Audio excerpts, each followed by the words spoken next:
Hi and welcome to the Bremen Film Festival from the Cinema Schauburg in Bremen. My name is Katja Runge, Katja Runge tatsächlich, and today I will speak to at least 3 filmmakers from 3 different countries, from Great Britain, India and Brazil. All these films are shown in the program of the Innovation category. So, hello Gareth, Brally, Garangi and Shivangi Vias and Antonio Taika. Hi, nice to have you here. Hi. Hi. Hello. Hi, Antonio. Hi, Gareth. Hello, thank you so much for having us. Thank you for having us. Yes, thank you very much. The international competition stands for an unusual and surprising narrative style, a creative, sometimes special image, composition, and topics that open up new worlds. That means you all make special films. So, thank you for that. The first thing I would like to know from all of you, how's the pandemic affecting your work as a filmmaker? Who would like to start? Please describe your current situation for us. Gareth, would you like to start? Yeah, sure. Great. It's hard at the moment because you can't plan anything Yes. too much because you just don't know whether it's going to lock down again. So for short filmmakers, it's really hard to kind of like put stuff on hold because of cost and because we're not filming the Batman where they can afford to finish for a bit. So it's really hard to kind of like plan. So we've got a couple of projects lined up, but we can't put any dates on those yet, or we can just put those on hold, even though we know we're coming out of it a bit and people are getting vaccinated and stuff, but it's still quite hard and it's quite expensive to film at the moment because you need to test people. Yes. And that's expensive. So yeah, it's tricky, but I've got hope. Hope for this year or for next year? Maybe this year. Maybe this year. Okay, yeah, I cross the fingers. Okay. So, Antonio, what's the situation in Brazil? Can you work, or what do you think? What is the next you can do? Well, the situation in Brazil is very bad at the moment. There is no way to not say that. But yeah, even with all this, the pandemic hitting very hard at Brazil with the new variants of the virus and everything, some governments have released some financial aids for the culture industry. So there were many projects being done recently via this aid, which is very low and is very everything's not everything's very well thought, but still it's making things go right now. I'm working. Many of my colleagues are working, but it's very uncertain. We don't know what's going to happen next, and there are many. It's known that many people are unemployed in the industry. I mean, because the whole country has been facing unemployment. So it's uncertainty, basically. Yeah. And we gotta keep working and be positive somehow. I think that's the way, positive thinking, of course. We start with Gareth, your film, People Show 138, Last Day. It's a part of the short film program Short and Good. I think that's good. It's about Sydney, who works in an industrial sock factory with a great cast, I think. Please tell us how this film came about. So we work with a company called People Show, and People Show are the oldest theatre company in the UK. Yeah. And so we wanted to make a film, and this time around we knew we had a cast. We had a cast of about 30 people. Yes. But we didn't have a script, first of all. And we got offered very briefly a old factory to use. And so we had this beautiful old factory. So we wrote the script. It's a really different way about how to make a film. We wrote the script around the location and how many of the cast we had. And in the end, the factory we had fell through. So we now had a script and a cast, but not the location. So we had to find a new location that looked exactly like the script. Yeah. And so it's about people, it's about industry falling down, especially sort of in the UK.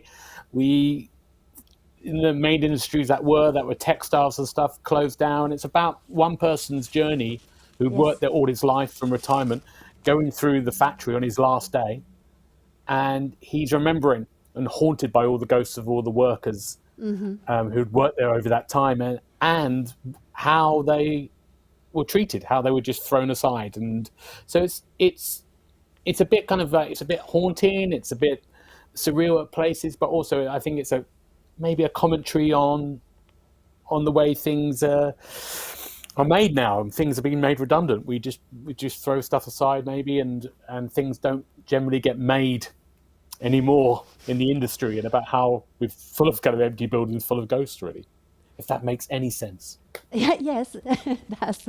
But why Good. socks? Do you like socks? Do you have favorite I socks? love socks. Okay, you love socks. Okay. The reason we had socks in it at the moment, I wanted these kind of puppets to appear, and just kind of we had sock puppets, and we thought, let's make. They made socks, so literally in the show, one of the box of old socks that's lying around becomes a sock puppet. Ah, yes. That's okay. his mind, so that's where we came. So we had this idea that they made socks. Which scene do you love in particular, and why? Which scene? Which scene? Yes. What is your favorite? I really like. There's a scene when we have another puppet scene, which is a boardroom scene, and the boardroom are like all these very upper class kind of posh board people, but they're all puppets, and they're all puppets. These kind of, again, sock puppets, but quite grotesque and quite strange. It was a really hard scene to shoot, but it comes across quite well, and it's another kind of surreal way of making quite a serious point. Okay, thank you for the moment. Antonio Teiches SPROUT is part of Fantastic Worlds and Love Stories. I like that. It's about two secretaries and plants growing out of the office floor. How did you come up with the idea for this film, Antonio? Well, I think I've always been surrounded by plants in the apartment where I grew with my family. Okay. And there was always this, it was always for me this image of just a natural growth, just growing out of the seed and just being spontaneous, being yourself. And so this image came like this, and then I really wanted to make a film about about the boxes that may about being spontaneous and being yourself, and how sometimes boxes may limit our growth, boxes that society imposes on us, and sometimes we impose on ourselves.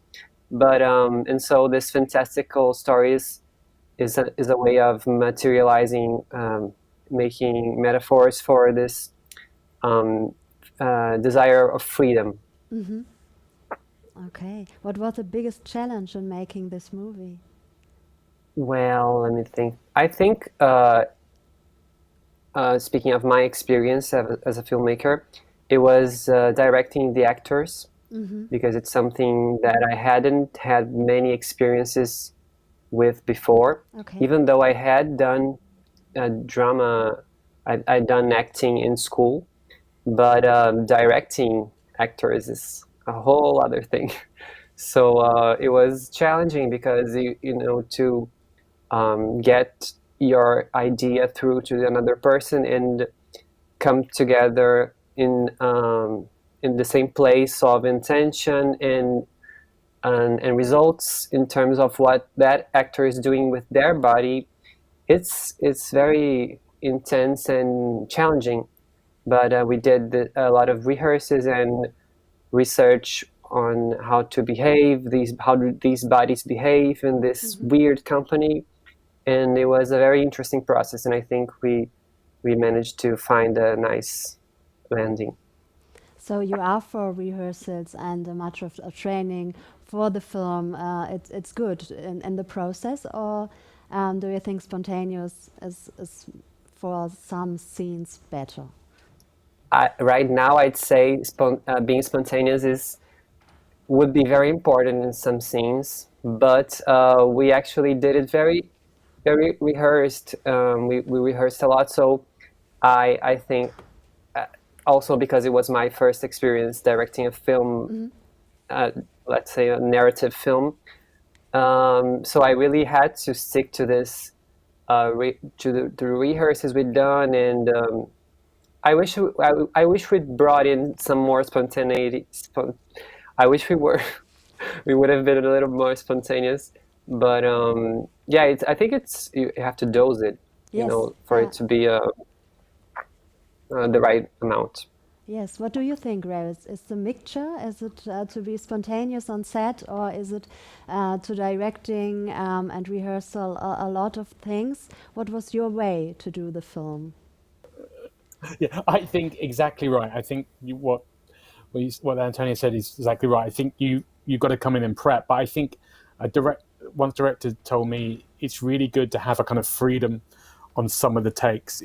It's no good sometimes just to keep going, let's do this again, do the same thing 4 times so it's technically right. Is to have a freedom to go, let's just try something completely different here. And whether that's the performers, whether that's the actors, whether that's the camera angle, let's just do something for fun, really, if you can do that. And I think I started to do that, and I started to use those takes more and more when we came to the edit, because some of those kind of, that freedom and that spontaneity is some of the most exciting stuff can come out of that. Okay, so you talk about the editing. What was the biggest challenge for you in this process of the film? Is it with the music? Is it with the sound also? What do you think?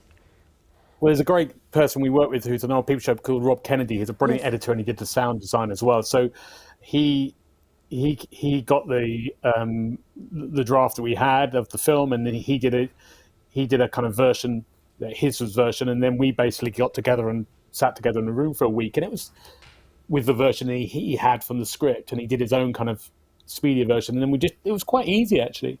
And because I've worked with him before, we know each other, and we can kind of go through that, and we've worked in theatre, we've worked on another film before, so we know each other and know what's doing. So actually that week together was really useful. And then he's a brilliant sound designer as well, so he's always really confident. And it's also, I think, as a director,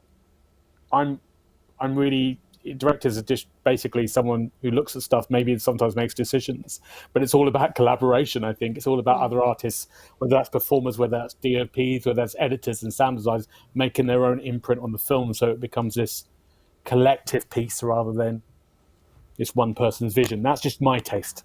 Okay, I think, and only one week for the film. I think that is short. Or have you a lot of nights before? We had 10 days of shooting. 10 days of shooting. Okay. Yeah. Yeah. Okay. We had quite a lot to do in that 10 days. But it was good. I think it's really good. Yes, I think so too. Yeah. So, a question for both of you. I think we can start with Antonio. What is the short movie culture in your country like? Do you have a culture of short movies in your country? Yes. Yes, we do. It's funny because we do have a short film culture with many festivals and many filmmakers that only do short films. But it's funny because they're not very often seen in film theaters as how do you say it? Like the commercial exhibitions, like feature films. I don't know how this is in other countries, but in the past we used to have this, before a feature film, there was a law that demanded that there would be a short film. So there was a big incentive for, short film production and viewing. But now it's much more on the film festivals and people that go to these festivals, which now that they are all online, I think maybe they're more accessible, maybe more people are watching them. Maybe that's a good thing. Yeah. And how is in Great Britain? I think Antonio's right again, because I think I remember going as a kid in the 1980s and going to see something like Star Wars, and there was a short film before the main feature. and that was part of it was a really important part of that culture to go and see something hugely commercial and there'd be a short film there as well. And I think the same with Germany, the same with Brazil. We have a short film festival circuit in the UK as well. Yeah. I think the more the streaming services, like in the UK, like Netflix and like Amazon Prime, they're starting to introduce short films into their library.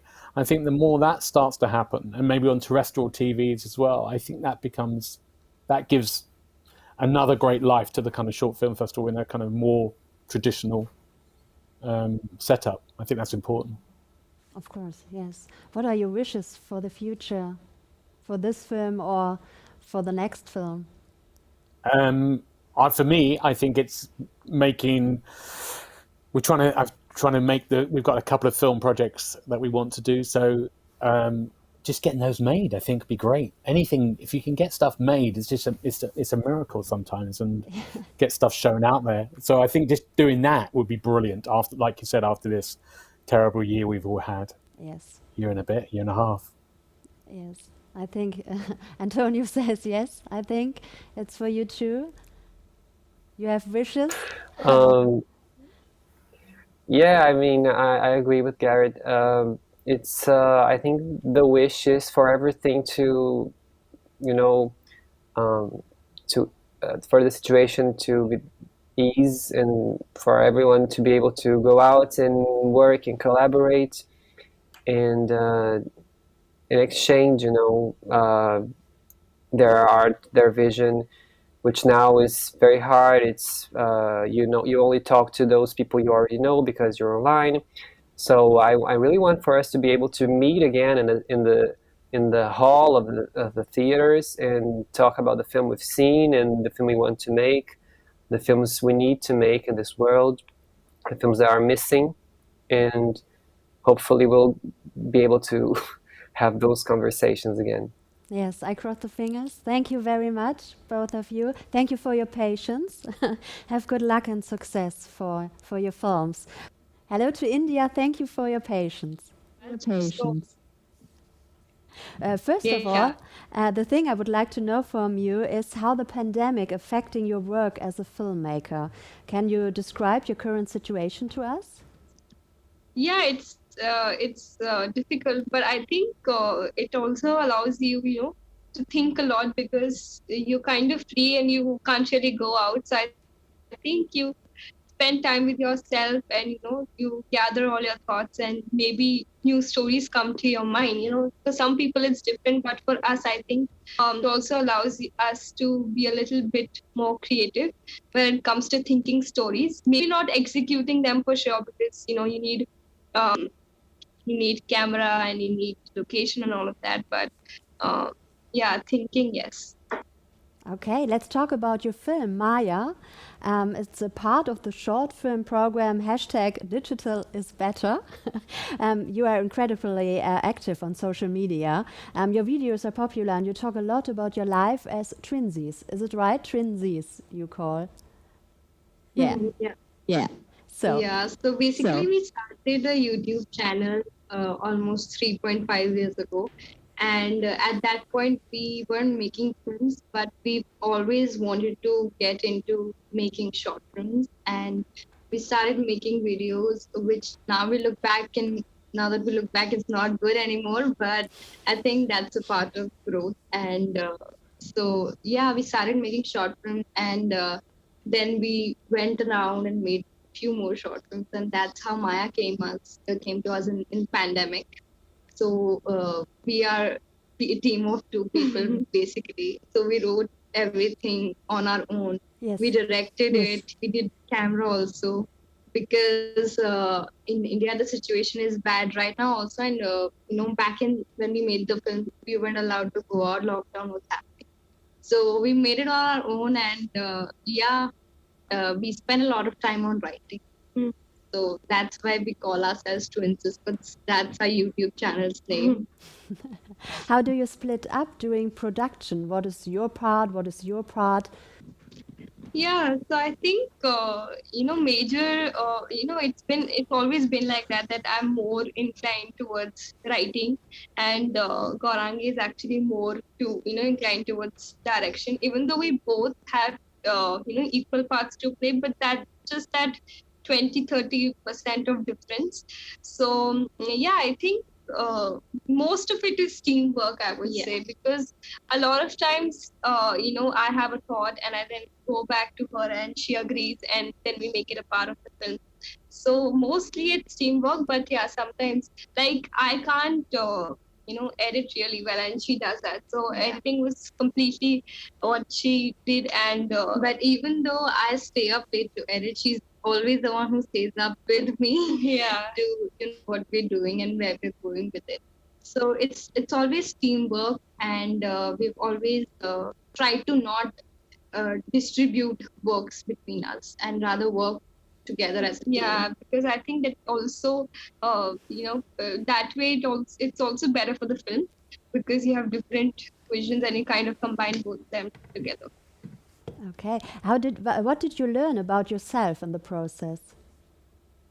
I think with every film you learn a different aspect of yourself, and it is always a challenge when you try something new which is out of the blue. With this film, the challenge was that we weren't showing any faces in the film, so the film is without any faces. So that was a challenge. We were really worried about how will we execute it, and there is a sense of doubt in that will we be able to execute it in the end, because it became really like while shooting it, the shots became very monotonous. Like you're just shooting the same shots again and again, and we felt like we will need so much more. But I think the editing was a challenge when we started editing it, and the challenge was to make it up look like it. It's sort of an episode of a person, and rather not look like a made short film. We want it to look very, very natural when it comes to in terms of writing also. So I think we never thought we could make a film without faces. That was really new. Yeah. Yeah, the film is about losing yourself and finding yourself. I think that's a little bit of the story. What do you think? What is the story about? What was your idea? Yeah, so we, as you know, we are twins, and during pandemic we had this thought in mind that what if we weren't twins, or what if you have so much time and you think all of these scenarios in mind, and we were just thinking these scenarios, and I thought, what if we were separate, and what if we didn't know that we are twins? So that thought was interesting to us, and we kind of just molded it, and we came up with this story. Is it true that twins maybe have the same dream and the night before? Maybe it was for the shooting, so you have the same minds in your brain. Or what is it to be twins? Yeah, I think we do have similar thoughts. A lot of times, even though we are different people, but thoughts sometimes are similar. Even when sometimes I think of an idea, then she also kind of has a similar idea. Yeah, or even though when we do not have similar ideas, we land up on the same page somehow. Yeah, maybe she has a different idea, maybe I have a different idea, but then when we discuss, we know that that which idea is better, and then we kind of land up on the same page. Yeah. So that's how it's always been. But there are also topics you discuss or fight, maybe? Yeah, we definitely do, and we definitely fight. Yeah. I mean, how can not, we are siblings after all, and how can there not be arguments and not be fights? But yeah, we also have very similar mindset. Okay. And the process of the movie, which scene do you love in particular, and why? Which scene is it? No scene. I think the film is one whole scene, to be honest, because it's about a character who's writing this diary. So I think the diary is a major part of how she's actually narrating the story. But I really like the scene where she's having conversation with the mother and even the climax, because that part was actually tricky. So we decided to use the spotlight in that part, and so that's the one part that I love the most, because you're seeing faces, but also you're not seeing anything. And you think both. That is the scene. Yeah, for me too. I think the climax kind of turned out the way we wanted to. So that was a plus. It's always nice when you imagine, something in your head and then it turns out exactly how you want it to be. So yeah, the climax is. So I have a last question for you both. What is the short movie culture in your country like? Yeah.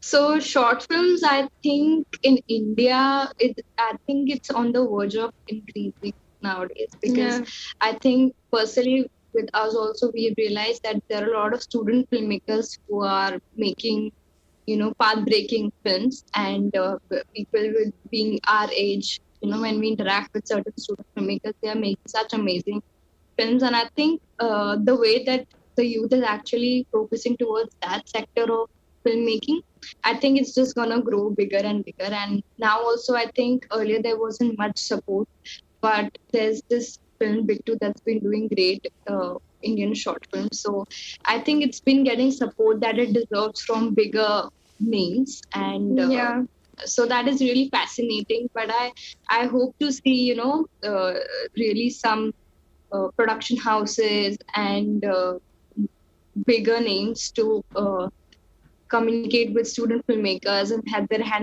help them in producing these, because sometimes you don't have enough budget to make a certain short film. That comes as a barrier as well. So I feel that barrier should not be broken. If you have a good story to tell, you should be able to tell it no matter what. Okay, thank you very much, and thank you very much for your film Maya. It was a pleasure to see it, and good luck and success for your film. Thank you very much, both of you. Hi. So at least I have to say there are 2 prizes to be won in the innovation category. One's for visual innovation and for the most innovative narrative style, donated by Bremischen Landesmedienanstalt. So thanks a lot for this, and thank you both. Thank you very much.